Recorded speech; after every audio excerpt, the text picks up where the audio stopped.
جہاد فی سبیل اللہ بھی نہیں، مگر جو شخص اپنی جان اور مال لے کر نکلا ہو پھر کچھ واپس نہ لایا ہو، یعنی جان بھی جائے اس کی، شہید ہو جائے، اور اس کا جو گھوڑا ہے وہ بھی مارا جائے، اور اس کا جو اسلحہ ہے وہ بھی چلا جائے، یعنی کچھ بھی واپس نہیں آیا، سب کچھ اللہ کی راہ میں چلا گیا، اس کا عمل بہرحال سب سے زیادہ پسندیدہ ہے یا سب سے زیادہ آگے ہے۔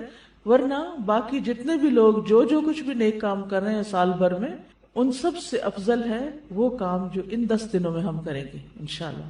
یاد رکھیے رمضان کا آخری عشرہ جس کی راتیں زیادہ افضل ہے، اور ذی الحجہ کا پہلا عشرہ جس کے دن زیادہ افضل ہے۔ تو اس سے یہ پتہ چلتا ہے کہ ان دنوں میں انسان کو پھر خاص طور پر اچھے کاموں کی طرف رغبت کرنی چاہیے۔ نبی صلی اللہ علیہ وسلم نے فرمایا، اللہ کے نزدیک ذی الحجہ کے 10 دنوں میں نیک اعمال بہت زیادہ پاکیزگی اور بہت بڑے ثواب کا باعث ہے۔ تو اس سے ہمیں 2 چیزیں ملتی، نمبر 1 پاکیزگی، ٹھیک ہے، یعنی ہمارے گناہوں کی معافی کا ذریعہ ہے، ہمارے تزکیہ کا ذریعہ ہے ان دنوں کے نیک اعمال، اور دوسرے زیادہ ثواب کا ذریعہ ہے، یعنی عام طور پر جیسے ایک نیکی کا اجر 10 گنا ہے تو ان دنوں میں کئی گنا زیادہ بڑھ جائے گا۔ نبی صلی اللہ علیہ وسلم نے فرمایا، اللہ کے نزدیک عشرہ ذی الحجہ کے دنوں سے بہترین کوئی دن نہیں۔ ایک آدمی نے عرض کیا، اللہ کے رسول کیا یہ افضل ہے یا ان کی گنتی کے برابر اللہ کے راستے میں جہاد کرنا افضل ہے، یعنی 10 بار؟ آپ نے فرمایا ان کی گنتی کے برابر اللہ کے راستے میں جہاد کرنے سے بھی زیادہ ہی افضل ہے، سوائے اس شخص کے جس کا چہرہ مٹی میں ملا دیا گیا ہو، یعنی وہ شہید ہو گیا ہو۔ تو جب اتنا بڑا موقع آ رہا ہے ہمارے سامنے تو ہم اس کو یوں ہی گنوا دیں، یہ نہیں ہونا چاہیے۔ ہمیں نہیں معلوم کہ اگلے سال ہماری زندگی میں یہ دن آتے بھی ہیں یا نہیں، ہم اس سے پہلے ہی نہ دنیا سے چلے جائیں۔ اس لیے بہت ضروری ہے کہ ان 10 دنوں کی پلاننگ کریں کہ ہم نے کیا کیا کرنا ہے۔ صرف وہ کام کافی نہیں جو ہم ہر روز نیکی کے کام کرتے رہتے ہیں، مثلا جو روٹین میں نوافل پڑھ رہے ہیں یا صدقہ خیرات کر رہے ہیں، یا اور نہیں، مزید بھی کرنا ہے۔ صحابہ ان دنوں میں انتھک محنت کیا کرتے تھے۔ سعید بن جبیر ذی الحجہ کے 10 دن داخل ہونے کے بعد عبادت میں بہت زیادہ کوشش کرتے تھے، حتیٰ کہ وہ اتنی محنت کرتے کہ لگتا کہ وہ اس کی قدرت نہیں رکھتے، یعنی اپنے آپ کو اتنا تھکا دیتے کہ لگتا کہ بس اب اس سے زیادہ کچھ کر نہیں سکتے، آخری درجے تک۔ اب نیک اعمال میں سے افضل عمل جو ان دنوں کے لیے پسندیدہ ہے وہ اللہ کا ذکر ہے۔ نبی صلی اللہ علیہ وسلم نے فرمایا، کوئی دن اللہ کے ہاں ان 10 دنوں سے زیادہ عظمت والا نہیں ہے، اور نہ ہی کسی دن کا عمل اللہ تعالیٰ کو ان 10 دنوں کے عمل سے محبوب ہے، یعنی نہ دن ان دنوں سے افضل ہے اور کوئی اور عمل اس سے افضل نہیں۔ پس تم ان 10 دنوں میں کثرت سے لا الہ الا اللہ، اللہ اکبر اور الحمدللہ پڑھو، یعنی تحلیل، تکبیر اور تحمید۔ اب اس کے لیے یہ جو کلمہ نا سبحان اللہ والحمدللہ ولا الہ الا اللہ واللہ اکبر، یہ ان تینوں کلمات کا مجموعہ ہے، اور اس میں سبحان اللہ کا اضافہ بھی ہے۔ آتا ہے آپ کو؟ یہ پڑھیے ذرا، ٹھیک ہے۔ اسی طرح اللہ اکبر لا الہ الا اللہ واللہ اکبر وللہ الحمد، ٹھیک ہے۔ اس میں بھی تینوں چیزیں آ جاتی، الحمد بھی آ جاتی ہے، اللہ کی حمد بھی آ جاتی ہے، اور لا الہ الا اللہ اور اللہ اکبر بھی آ جاتی ہے۔ صحابہ کرام جو تھے ان میں سے ابن عمر اور ابو ہریرہ رضی اللہ عنہما ان 10 دنوں میں بازار کی طرف نکل جاتے اور دونوں تکبیرات پڑھتے، یعنی مل کے بھی پڑھتے۔ لوگ ان کی تکبیر سن کر تکبیر کہتے، یعنی یہ پڑھتے تو جو سنتا تو وہ بھی کہنا شروع کر دیتا۔ تو لوگ ان کی تکبیر سنتے کا کیا مطلب ہے کہ یہ تکبیرات اونچی آواز سے پڑھ رہے ہوتے۔ آپ دیکھیں گھروں میں اکثر لوگ گنگناتے رہتے ہیں یا کچھ، تو گھروں میں بھی تکبیرات اونچی آواز سے پڑھیے، چلتے پھرتے اونچی آواز سے پڑھیے تاکہ دوسروں کو یاد آ جائے۔ اونچی آواز سے پڑھنے کا مقصد اصل میں کیا ہے؟ یاد دہانی، کہ دوسرے لوگ بھی پڑھنا شروع کر دیں۔ بچوں سے پڑھوائیے۔ اسی طرح کلاس روم میں جیسے صبح آئے ہیں آپ، کلاس شروع ہونے سے پہلے تکبیرات پڑھ لیجئے، پھر ہر کلاس ختم ہونے کے بعد، اس سے پہلے تو وہ لگا دی جاتی ہیں تو ہم کہتے ہیں تکبیرات لگا دیں۔ تو اب آپ سے ریکویسٹ ہے کہ تکبیرات پڑھیں، لگا نہیں دیں بلکہ پڑھیں، خود پڑھیں، ٹھیک ہے۔ سننے سے بھی ریمائنڈر ہوتا ہے لیکن خود پڑھنا بھی ضروری ہے، تو خود پڑھیں۔ تو آپ سب لوگ اس کی پابندی کریں گے۔ اگر ٹیچر بھول جائے تو آپ یاد کرا دیں گے، اگر ساری کلاس میں سے صرف ایک کو بھی یاد آ جائے تو اونچا پڑھنا شروع کر دے، باقی لوگ اس کو سن کے پڑھ لیں گے۔ 1 دفعہ 2 دفعہ 3 دفعہ جتنا بھی سہولت ہو، لیکن پڑھیں۔ پھر اسی طرح محمد بن علی جو تھے، ان صحیح بخاری میں آتا ہے کہ وہ نفل نمازوں کے بعد بھی تکبیر کہتے تھے، یعنی نفل نماز پڑھ کے جیسے تہجد کے پڑھے یا چاشت اشراق کے پڑھے یا پھر اس کے علاوہ، تو وہ نفل پڑھ کے بھی تکبیر پڑھتے تھے. اسی طرح عورتیں بھی تکبیرات پڑھتی تھی. عمر رضی اللہ عنہ منا میں اپنے خیمے کے اندر تکبیر کہتے تو مسجد میں موجود لوگ اسے سنتے اور تکبیر کہتے، اور بازار والے تکبیر کہتے، یہاں تک کہ سارا منا تکبیرات سے گونج اٹھتا. کتنا بڑا علاقہ ہے منا کا، سارا منا تکبیرات سے گونج اٹھتا. اب تو خیر سپیکرز ہیں، اس وقت لوگوں کی اپنی آوازوں سے سارا منا گونج اٹھتا. ابن عمر منا کے ان دنوں میں نمازوں کے بعد بستر پر، راستے میں اور دن کے تمام ہی حصوں میں تکبیر کہتے، یعنی ہر موقع پہ کہتے. انہوں نے صرف نفل کے لیے خاص نہیں کیا تھا، یہ صرف بازار کے لیے نہیں بلکہ بستر پہ بھی کہتے اور راستے میں بھی اور خیمے میں بھی اور ہر جگہ. میمونہ رضی اللہ عنہا یوم النحر 10 ذو الحجہ میں تکبیر کہتی، اور عورتیں ابان بن عثمان اور عمر بن عبدالعزیز کے پیچھے مسجد میں مردوں کے ساتھ تکبیر کہا کرتی. یعنی مسجد میں مرد حضرات بھی تکبیر پڑھ رہے ہوتے تھے اور پیچھے عورتیں بھی مل کے پڑھ رہی ہوتی تھی. تو اس سے یہ پتہ چلتا ہے کہ تکبیرات اونچی آواز میں پڑھنی چاہیے تاکہ دوسروں کو بھی یاد دہانی ہو جائے. عطا بن صائب کہتے ہیں کہ میں ابو عبد الرحمن اور ابن معقل کے ساتھ نکلا اور ابو عبد الرحمن اونچی آواز سے تکبیریں کہتے جا رہے تھے، اور ان میں سے کوئی بھی آپ الفاظ پڑھ سکتے ہیں، اللہ اکبر لا الہ الا اللہ واللہ اکبر، اللہ اکبر وللہ الحمد، اور اللہ اکبر اللہ اکبر وللہ الحمد، اللہ اکبر. اسی طرح اللہ اکبر کبیرہ، اللہ اکبر کبیرہ، اللہ اکبر و اجل، اللہ اکبر وللہ الحمد. پھر اللہ اکبر کبیرہ، تو اللہ اکبر کبیرہ والحمد للہ کثیرہ وسبحان اللہ بکرۃ و اصیلا بھی آپ پڑھ سکتے ہیں. ٹھیک ہے، آخر میں اللہم اغفر لی بھی کہہ سکتے. دوسرا اہم کام جو ان دنوں میں کرنے کا ہے وہ 9 ذی الحجہ کا روزہ ہے.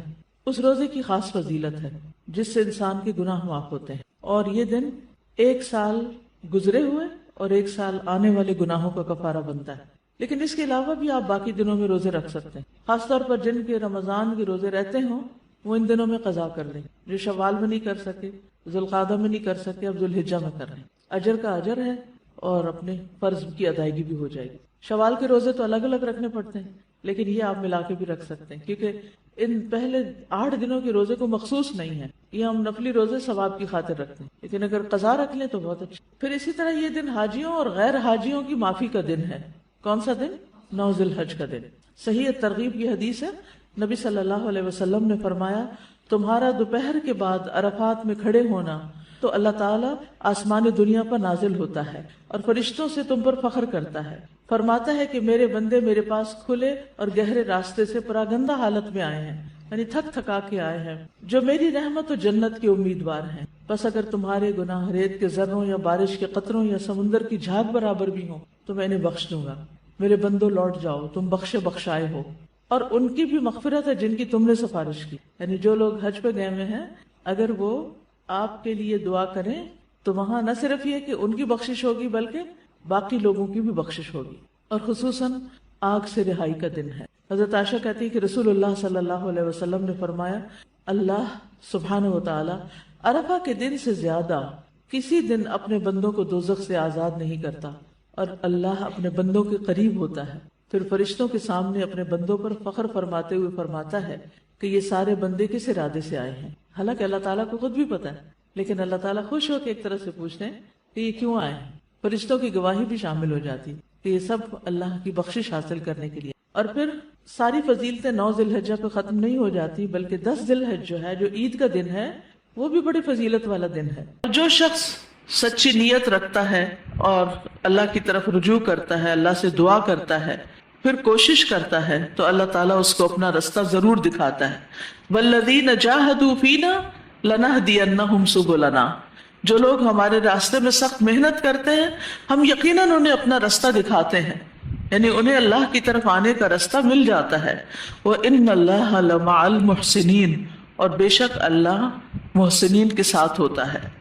تیسری چیز یہ کہ جہاں ہم نے ان دنوں میں نیک اعمال کرنے ہیں وہاں گناہوں سے دوری اختیار کرنی ہے، یعنی خاص کوشش کے ساتھ گناہوں سے بچنا ہے، کیونکہ فرما برداری اللہ کا قرب عطا کرتی ہے اور گناہ اللہ سے دور کر دیتے ہیں، اور خاص طور پر اللہ کی رحمت سے دوری ہو جاتی ہے. تو انسان یقینی طور پر اپنے گناہوں کی وجہ سے ہی اللہ کی رحمت سے دور ہوتا ہے. تو اگر ہم چاہتے ہیں کہ اللہ کی رحمت ہم سے قریب ہو، اللہ تعالیٰ کا ہم پر فضل ہو، تو پھر ہمیں نیکیاں کرنے کے علاوہ گناہوں سے بچنا بھی ہے. تو جو شخص یہ جان لیتا ہے کہ اسے کیا کرنا ہے اور کیا نہیں کرنا، تو وہ پھر اس کے لیے آسان ہو جاتا ہے. تو اہم بات یہی ہے کہ ہم نے ان دنوں سے بھرپور فائدہ اٹھانا ہے اور ان کو گنوانا نہیں. ہمیں نہیں معلوم کہ اگلے سال یہ دن ہماری زندگی میں آتے ہیں یا نہیں آتے.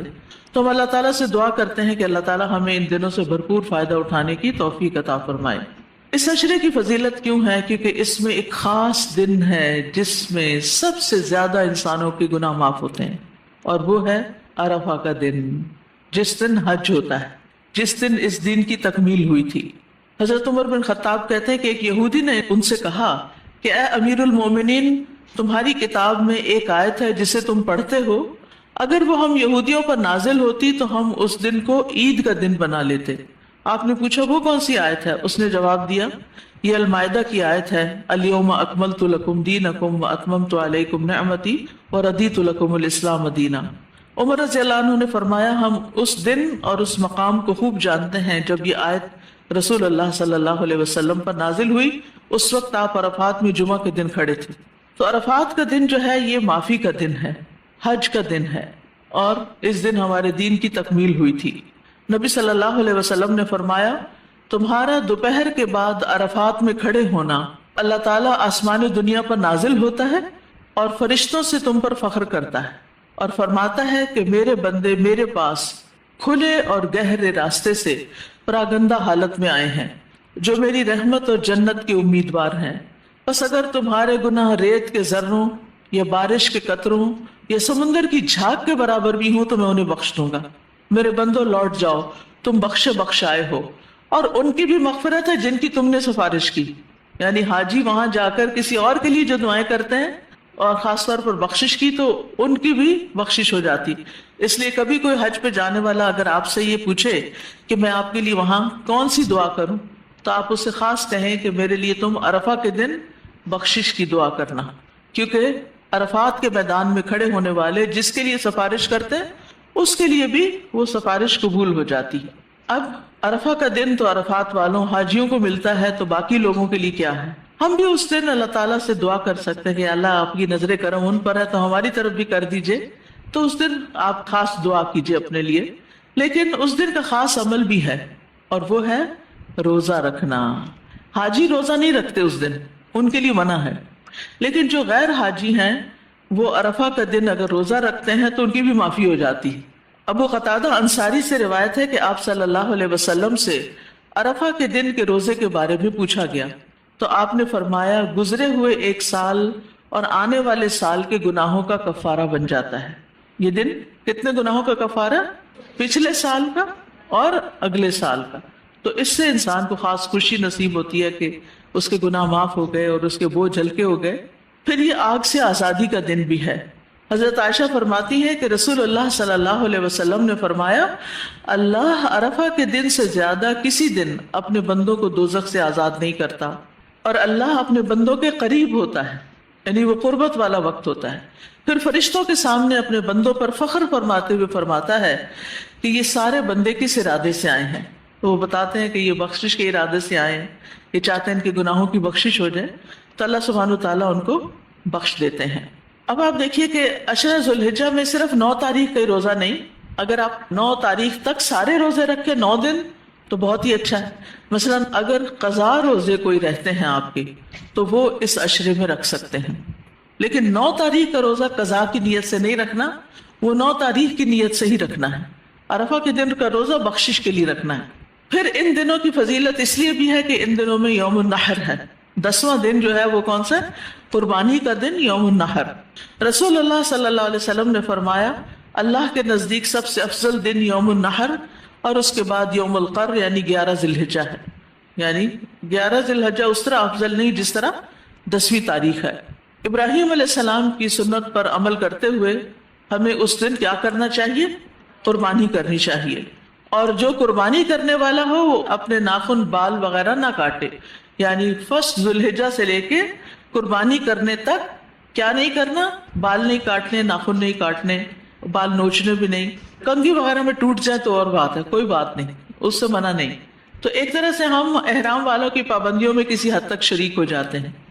لیکن اگر آپ خود قربانی نہیں کر رہے تو پھر آپ پر یہ پابندیاں نہیں ہیں. یہ پابندیاں کس پر ہیں؟ قربانی والے پر ہیں. چوتھی چیز یہ ہے کہ یہ دن بذات خود فضیلت والے دن ہیں.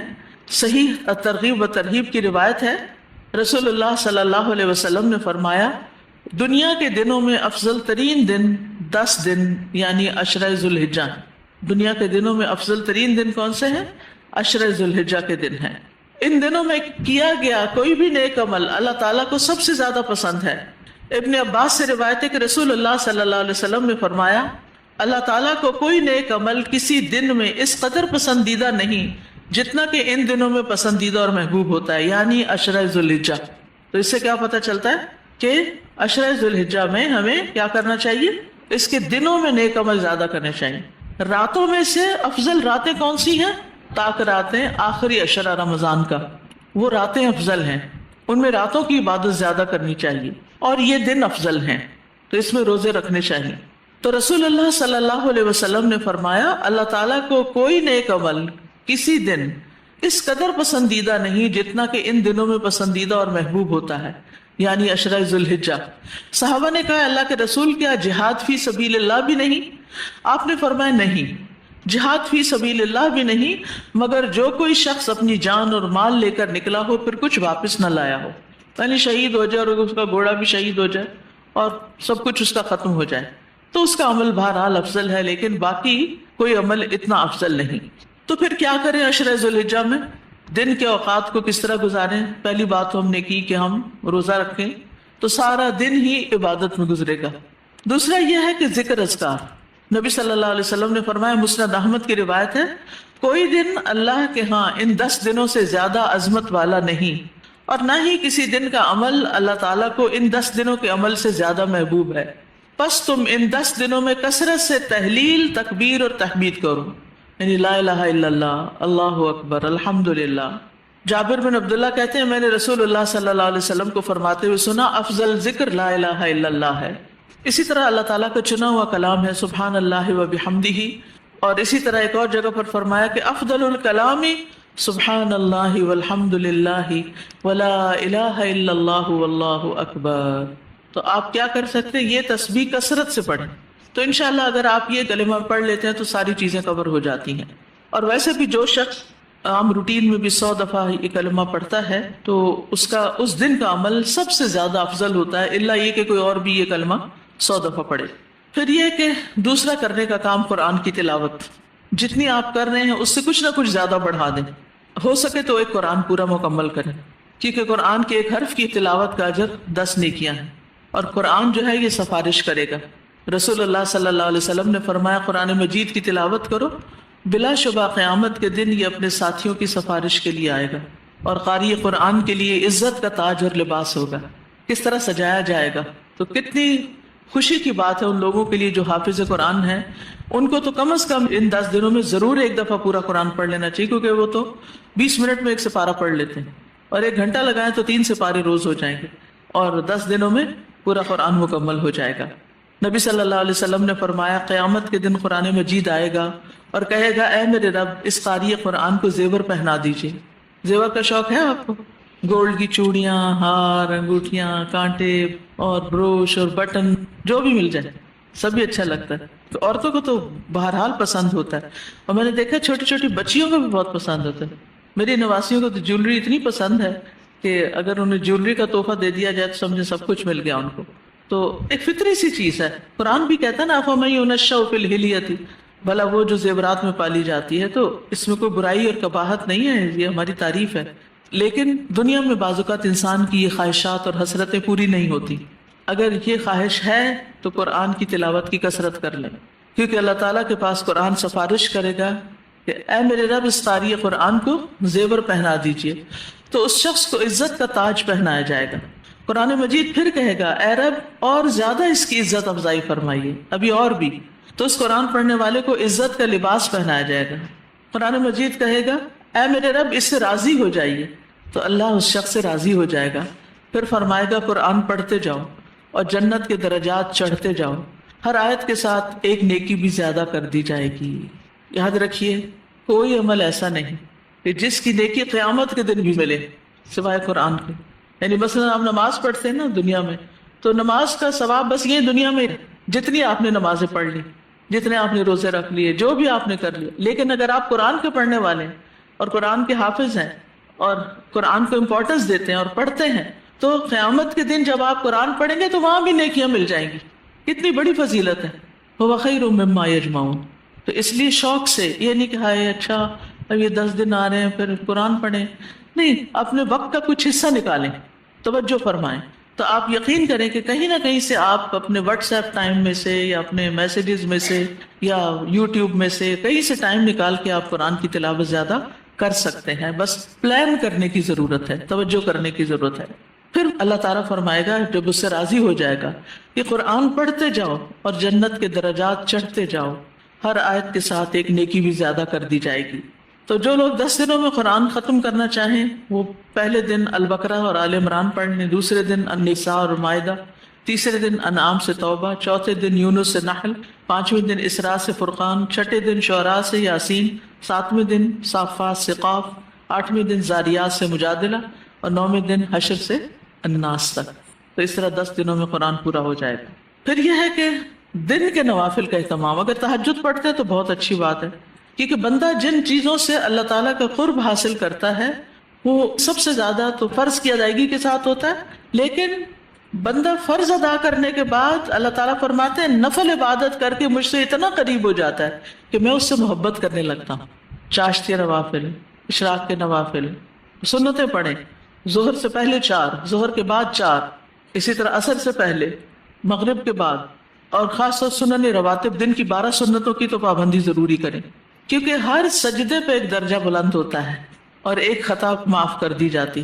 رسول اللہ صلی اللہ علیہ وسلم کا فرمان ہے یہ کہ جو شخص ایک رکوع یا ایک سجدہ کرتا ہے اس کا ایک درجہ بلند کر دیا جاتا ہے اور ایک گناہ معاف کر دیا جاتا ہے۔ پھر اسی طرح گناہ جھڑتے ہیں جیسے سوکھے درخت کے پتے جھڑتے ہیں، مسند احمد کی روایت کے مطابق۔ چوتھی چیز صدقہ خیرات، ہر روز کچھ نہ کچھ صدقہ ضرور کریں، قربانی کریں، قربانی کے لیے پیسے جمع کرنے شروع کر دیں۔ اگر خود نہیں کر سکتے پوری قربانی، جیسے الہدا سے غریب علاقوں میں قربانی بھیجنے کا اہتمام کیا جاتا ہے، تو مثلاً کلاسز مل کے کچھ گائے کے حصے یا بکرے وغیرہ کٹھے بھی صدقہ کر سکتے ہیں رشتہ داروں کی طرف سے اور لوگوں کو موٹیویٹ کر کے۔ تو بہترین صدقہ خیرات یہ ہے کہ انسان ان دنوں میں قربانی کرے، لیکن اس کے علاوہ بھی انسان کسی غریب کو کھانا کھلائے، نیکی اور دین کے کام میں آگے بڑھائے۔ یہ چھوٹے چھوٹے کاغذ جو ہے نا جس میں عشر ذی الحج کی فضیلت اور تکبیرات لکھی، وہ آپ لے کے اگر 10 بانٹ دیں لوگوں میں تو جو اور بھی پڑھیں گے یہ بھی ایک صدقہ ہے اور اس سے دین کی تبلیغ بھی ہو جاتی۔ اور صدقہ کرنے کو معمولی نہیں سمجھنا چاہیے، کیونکہ کھجور کا ایک ٹکڑا بھی آگ سے بچانے کے لیے کافی ہو سکتا ہے اگر آپ اخلاص کے ساتھ صدقہ کرتے ہیں۔ اور جو اللہ کی راہ میں فی سبیل اللہ کوئی چیز خرچ کرتا ہے تو اس کے لیے اس کا 700 گنا اجر لکھا جاتا ہے۔ تو اللہ کے راستے میں کیا ہوتا ہے؟ اللہ کے دین کے راستے میں۔ پھر روزوں کا اہتمام، روزے کا بدلہ صرف اللہ ہی دے سکتا ہے بندے کو۔ روزہ ایسی چیز ہے جس کے برابر کچھ نہیں، یعنی کہ بہت زبردست نیکی ہے۔ اللہ کے راستے میں ایک دن کا روزہ جو ہے 70 سال کی مسافت تک انسان کے چہرے کو آگ سے دور کر دیتا ہے، یہ مسلم کی روایت ہے۔ جیسے شروع میں نے عرض کیا تھا کہ نیکیاں کرنے کے ساتھ ساتھ کچھ چیزیں نہیں بھی کرنی، اور ان میں ظلم کی ممانعت ہے۔ ان دنوں میں کسی پر ظلم زیادتی نہیں کرنی، حرمتوں کا پاس کرنا ہے، جان مال اور عزت کا خیال رکھنا ہے۔ تو ایک مسلمان کی ہر چیز دوسرے مسلمان پر حرام ہے، اس کا خون، اس کا مال اور اس کی عزت و آبرو، یعنی کسی کے مال کو نقصان نہیں دینا، کسی کا مال نہیں چرانا، کسی کو کوئی تکلیف نہیں دینی، حتیٰ کہ کوئی زخم نہیں لگانا۔ خون سے مراد صرف نہیں کہ قتل کرنا، یعنی کسی کے ساتھ کوئی ایسے ظلم و زیادتی نہیں کرنی کہ آپ کی وجہ سے اس کا خون بہے، چاہے وہ ایک قطرہ ہی کیوں نہ ہو۔ اور اسی طرح اس کی عزت و آبرو، کسی کی غیبت نہیں کرنی، غیبت سے پرہیز کرنا ہے، لان تان سے پرہیز کرنا ہے، گالی گلوچ سے پرہیز کرنا ہے، بد کلامی اور فحش گوئی اور سخت باتیں کرنے سے پرہیز کرنا ہے۔ تو یہ چند چیزیں ہیں مختصر سی کہ جن کو یاد رکھنا ضروری ہے۔ الحمدللہ اسٹال پر ذو الحجہ اور قربانی کا پیمفلٹ بھی موجود ہے، پھر عشرہ ذو الحج کی فضیلت بھی موجود ہے، اردو میں بھی ہے، انگلش میں بھی ہے، تو خود بھی پڑھیں اور دوسروں کو بھی پڑھائیں۔ تو جو لوگ بھی نیکی کریں گے وہ سب آپ کے لیے صدقہ جاریہ لکھا جائے گا، کیونکہ الدال علی الخیر کفاعلہ، جو خیر کی دعوت دینے والا ہوتا ہے وہ اس کے